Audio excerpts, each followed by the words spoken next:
I've loved my DJI Air 3, so when the 3S came out, I couldn't wait to get my hands on it.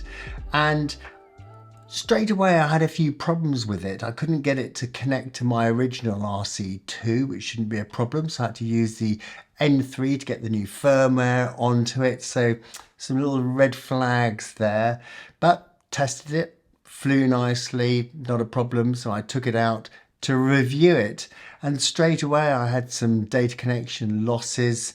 And then when I brought it into land, it's 2 meters above the landing, just 5 meters away from me. It decides it's not got a connection, it's going to return to home, and I'd already walked 10 minutes and it just took off.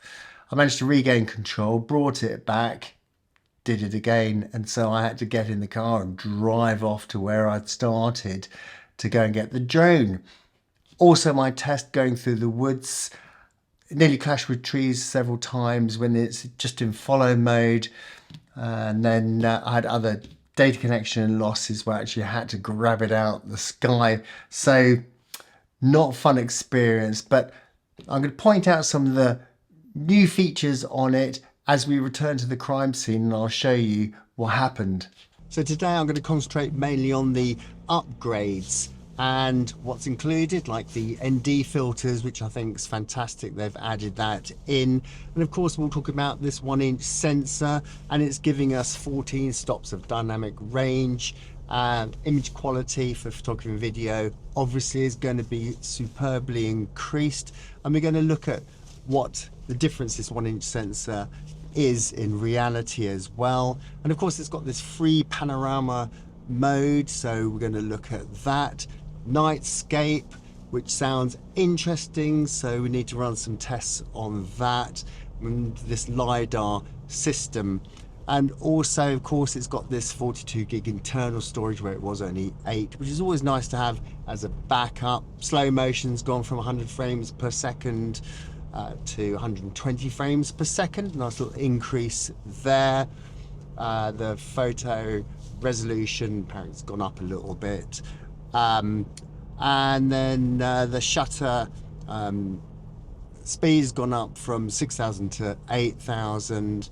ISO's doubled. In normal mode is 12,800, and D-log is up to 3,200, so there's more ability there. I really want to try this tracking in low light, so I found this nice little pathway that's very low light, lots of low trees, so I'm quite keen to see how well it tracks me through here. Let's give it a go. Okay, and I want it to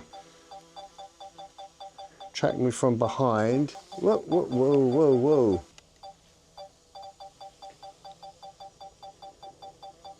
Okay, so already we just whacked some trees, so that's not worked very well, has it?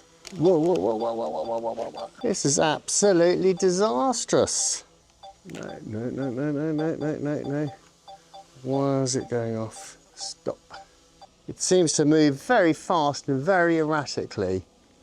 Well, some of those tracking modes and obstacle avoidance have given me the heebie-jeebies, but let's try some of the quick shots and some of the photography modes in that free panorama. Just get it in the air now. The light's getting quite low, so let's see what that full sensor does as well. That'll be quite interesting. Home point updated. Return to home. Okay. Now we're back on. Connection is successful. Try again. No, not connected. So that's it. It's going back. But I'm ordering another one with its own dedicated RC2 controller. Set it up from scratch, and I'm guessing that's going to sort all the problems out. I've gone through tech support and I can't get this sorted out. I'm not confident in this drone and using it with my old controller.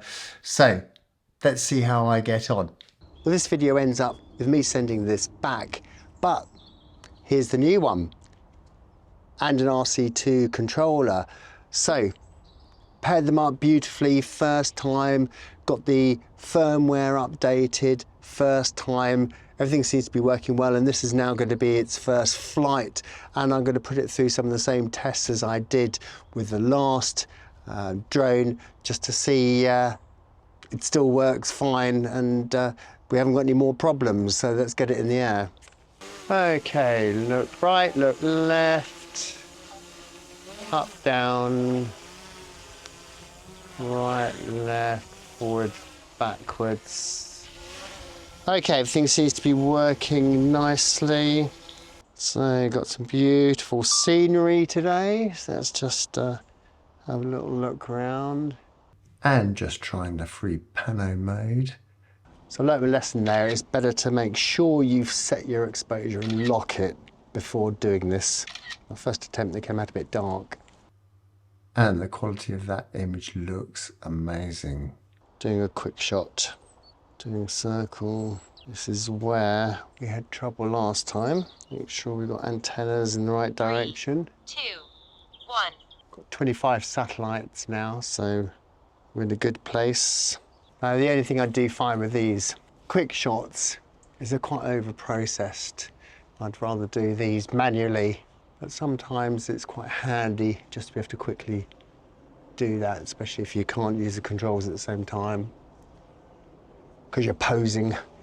To follow this story, click over here to this playlist and please show me the love and click here to subscribe, and I look forward to seeing you over there.